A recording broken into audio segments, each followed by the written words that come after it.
but I had to play this one because this is the one everybody talking about. Mother's fault is not your father's fault. It's not your fault. We were born into 450 years of post-slavery PTSD. I am 69, I'll be 70 in March. I've just learned how to love. Mm-hmm. Our parents didn't know how to love. Their parents didn't know how to love.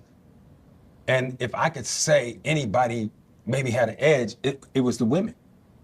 That's why I celebrate Black women.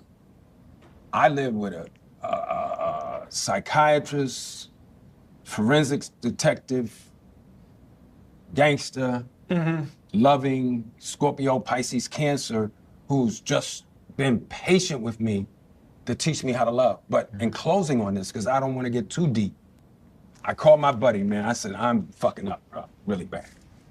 I'm fucking up. So I never been monogamous, so I don't even fucking know what it is. What age did you become monogamous? Today. No, but let me just say what it is. So when I hurt my girl, which I've done over and over, and I commend her for even being with me, and I said it in my podcast, and I'm gonna say this and stop. I called one of my partners who was brilliant. He said, when you hurt somebody, where you leave them is where they stay.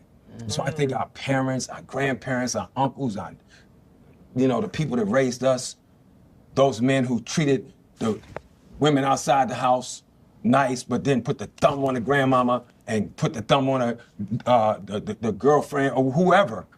They are all, it all comes from out of all of that. And I think that's what makes me excited that we're gonna bring the women and the uncles and we need to bring them all in here. But go ahead, what you gonna say? The one thing that I just want to talk about in what Luke brought up was like accountability. Like, yes, we can talk about, what our families did to us, all this, all that, but eventually, and I know why people try and say this, and I really don't like that, but eventually it comes a point where you have to decide, how do I want to live my life? And you didn't do this entirely, because everybody in here, several people have talked about, going to counseling. Have that upon yourself. Stop waiting for a woman to tell you what you need to do. Take that upon yourself. Let me address that real quickly. For me, I didn't know fucking how to love. Can I say one more thing? No, I have to say this, because another thing that happens is, too, you live your life for so long, and I'm not meaning no disrespect by this. It's all right, just say it, bro. But when you hit your 60s and your 70s, I want to be right. Okay, but let me... I want to live my life right. I want someone to take care of me and protect me, and that's what a lot of women have issues with. Because I'm living it right the fuck now. As I said, I said 60s and 70s. Let me say this, Don't overtalk me. I'm gonna fucking overtalk you because you're talking out of line. But you're not gonna disrespect me. You don't know what the fuck you talking about. I am. I just learned how to love at 60. I do. You don't know what the fuck you talking about. Oh, I do. Because you can't I do. You don't know it, nigga. I do. I'm good. You don't know what the fuck you talking about. Get the fuck out of here.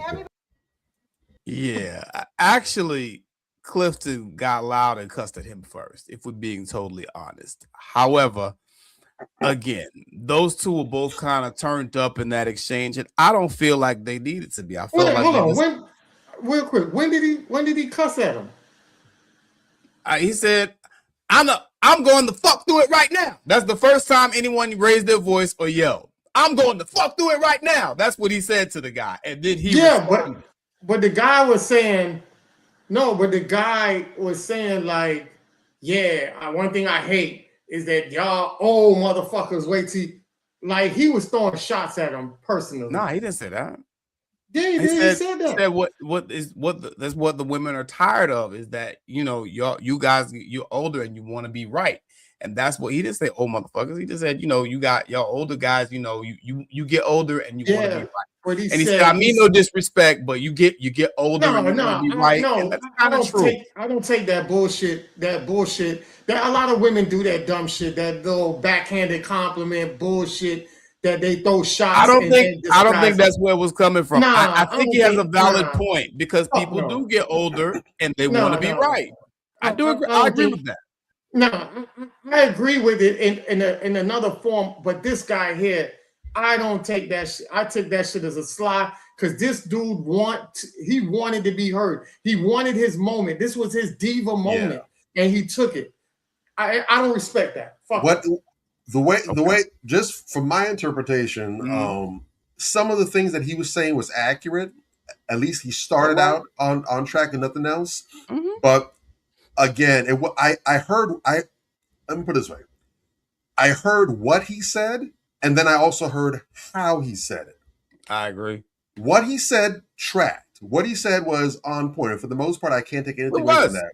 It But was. the way he said it, everything from the tone, but also the way he kind of strung the words together, I also heard how he was doing that, and that was shady as hell. I think he's just a little sassy, and he just. I think That, he's just that, sassy. that definitely doesn't help No, anything. that don't help. You know what But- I'm saying?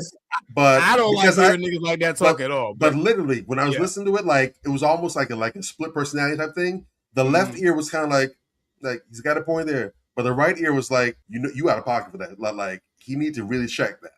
yeah. So I kind of had like a split reaction on that. I can see But why that was Clifton might have intentional. been set off.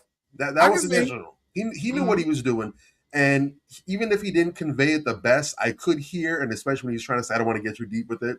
Really, what he was saying was, I think he was genuine about the moment that he was having. There's no reason for him to be dishonest about it. But I believe that he was still processing. And he even said, when did you become not today? Because he's still struggling with it. He's trying to work through that. Yeah. That's probably a sore subject. He's probably, the guilt and the weight of the times that he's hurt his wife is really fresh on him. That's still a raw wound. And he decided to be transparent about that in that moment, which, again, that's the thing where that was definitely not a healing circle. That was not the time to share.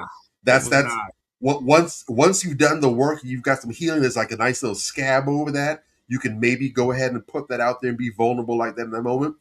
But and this for the brothers that are actually trying to be vulnerable and actually trying to be emotionally intelligent, you have to recognize when and where. You have to have proper governance, just like with security. You have to be mindful of your governance. Yeah. You got this health information right here. You can't just drop the health information in the public library. You have to be mindful of that. You have to guard that. That's HIPAA. Protect that. That was not the time nor the place for that. And sure enough, you had that little sassy wolf right there that came in and got his little nibbles out of it, and he felt some kind of way, as he should have. But that was on you for not recognizing this isn't the time or the space to go ahead and divulge this information.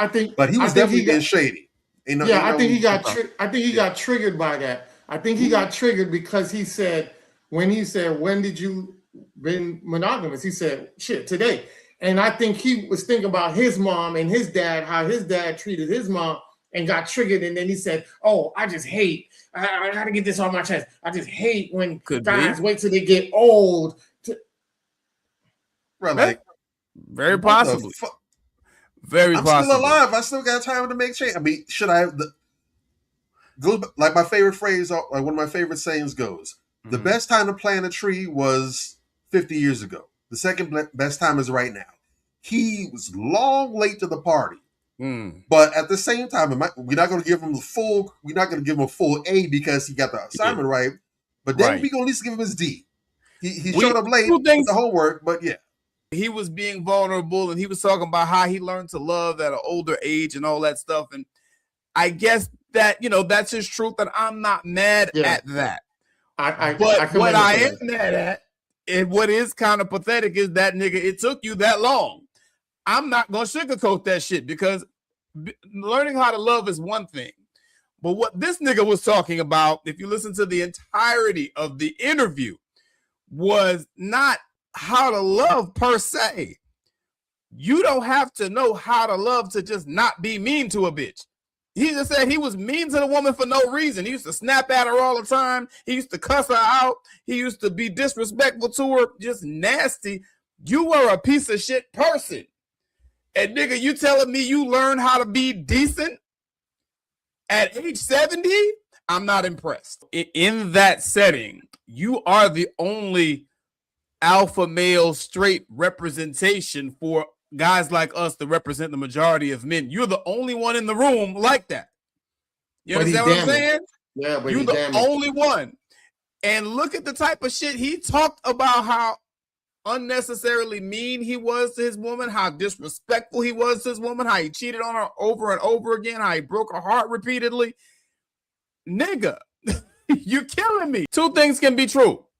I absolutely appreciate and respect Clifton Powell's willingness to be vulnerable and to share his experience to try and help others, right? I absolutely respect and appreciate that. However, again, not the time nor the place. And when you do open up and you become transparent like that, you also leave yourself open to criticism, because it is also a valid criticism to say, well, goddamn nigga, what took you till you were 70 to try to act like a decent human being? Two things are true, and it just is what it is. You know what I'm saying? Like, because again, when I look at his experience, not knowing how to love, I can kind of understand a little better than the other shit that he said. Nigga, you don't need to know how to love in order to stop fucking hurting somebody over a period of years. That's bullshit. True. And so you bullshitted yourself for the last however many years, and you might still be bullshitting yourself now because you said you became celibate or monogamous today. That was kind of cringy. Nigga, you are aware that every time you step out on your woman, you hurt her, right? You supposedly healed, but you just became monogamous today. It ain't sit right. That's why I say he should have curated the question towards Mr. Powell a different way for an audience. That's why I say this whole shit was a shit show. It wasn't about trying to make it better for the viewers to understand the situation. It was just about pointing fingers and demonizing this person and getting a viral moment. And yeah, you're right. You said the right thing. Instead of curating, curating it so you can have healthy conversations and understand the perspective to make change, so the viewers see it and say, "Oh shit, okay, that's valid." On both sides. Facts. That's what it is. It's very well said, brothers. Conversations 2020.